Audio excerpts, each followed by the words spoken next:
Visakhapatnam municipal corporation పాలకవర్గం పదవీ కాలం నేటితో ముగుస్తుంది. మనతోటి మేయర్ పీలా శ్రీనివాసరావు గారు ఉన్నారు. సార్ చెప్పండి, పాలకవర్గం 11 నెలల పాటు మీకు ఎలాంటి సంతృప్తి?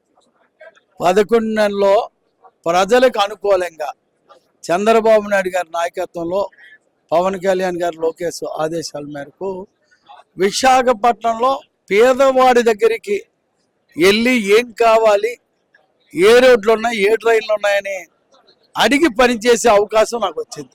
దానికి తృప్తి పడుతున్నాను.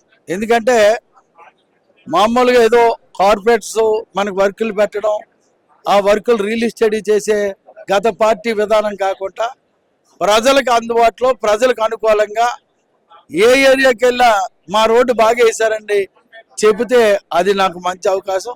అలాగే విశాఖపట్నంలో టోటల్ క్లీనింగ్ సెక్షన్లో కూడా బెస్ట్ విధానాన్ని తీసుకోవడం, వాటర్ సప్లై ఎక్కడ వాటర్ పెండింగ్ లేకుండా అవడం, అలాగే డెంగ్యూ మలేరియా ఫీవర్స్ ఎక్కడ రాకుండా ఈ 11 నెలల్లో కాపాడడం కూడా నేను ఇవన్నిట్లో కూడా తృప్తి పడ్డాను. మీరు పదవి అనేది ఒక కళ, అలాంటిది 11 నెలలే మీకు దక్కింది. మీరు ఎలాగ మరి సంతృప్తి చెందగలరు? నేను పదవి అనేది నేను పార్టీ అనేది మెయిన్గా తీసుకుంటాను.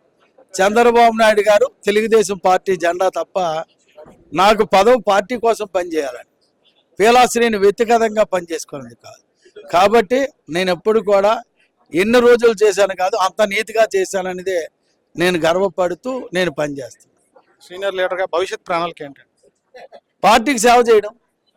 పార్టీ వ్యక్తిగా ఎప్పుడు కూడా ఉమ్మడి రాష్ట్రంలోనే జిల్లా ప్రెసిడెంట్ చేశాను. ఇప్పుడు విశాఖపట్నం జీఎంసీకి మేయర్ అవ్వచ్చు, కానీ ఆ రోజుల్లో రాజశేఖర రెడ్డి గారు ముఖ్యమంత్రిగా ఉంటాడు. మేము అపోజిషన్లో అయ్యన్న పాత్రుడు గారు, నేను సిటీకి అయ్యన్న పాత్రుడు గారు జిల్లా ప్రెసిడెంట్ చేస్తాడు. అంతకంటే అపోజిషన్ చూసేది లేదు.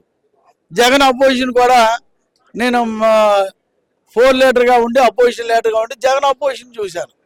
అంటే రాజశేఖర రెడ్డి చూశాను, జగన్నే చూశాను.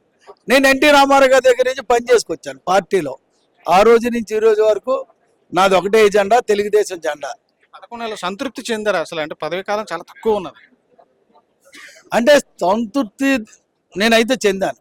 ఎందుకంటానంటే తక్కువ టైంలో ఏదైతే కౌన్సిల్ జరుగుతున్న విధానాలు కానీ, కౌన్సిల్లో మనం చెప్పింది వాస్తవాన్ని కార్పొరేట్లు ఒప్పుకోవడం కానీ, దానికి అనుకూలంగా నాకు సపోర్ట్ చేయడం కానీ, ఏదైతే వైఎస్ఆర్ ప్రభుత్వంలోని వాళ్ళు రూల్ చేసిన దానికి నేను మేరుగా రూల్ చేస్తే పీలాశ్రీని మాట చెప్తే ఆయన నిజాయితీగా చెప్తాడని ఒక చెప్పే విధానాన్ని కానీ, అదంతా నా సంతృప్తి. ఎందుకంటే మా తండ్రి ఎంపీపీగా చేసిన కానించి మా కుటుంబానికి ఎక్కడ చెడ్డ పేరు లేదు. ఆ చెడ్డ పేరు రాకూడదనే నేను ప్రతిరోజు దేవుడు దండం పెట్టుకొని చేశాను. ఆ చెడ్డ పేరు లేకుండా మేయర్గా చేశాను. నగరం మేయర్గా 11 నెలల పాటు ఎంతో సంతృప్తికరమైన పాలన అందించానని చెప్పేసి పీలా శ్రీనివాసరావు గారు చెప్తున్నారు. దాంతోపాటు పార్టీకి కట్టుబడి తను ఇక నుంచి పనిచేస్తానని చెప్పేసి కూడా పూర్తి స్థాయిలో పనిచేస్తానని కూడా చెప్తున్నారు. కెమెరామెన్ కృష్ణతో Sridhar, GT India News, Visakhapatnam.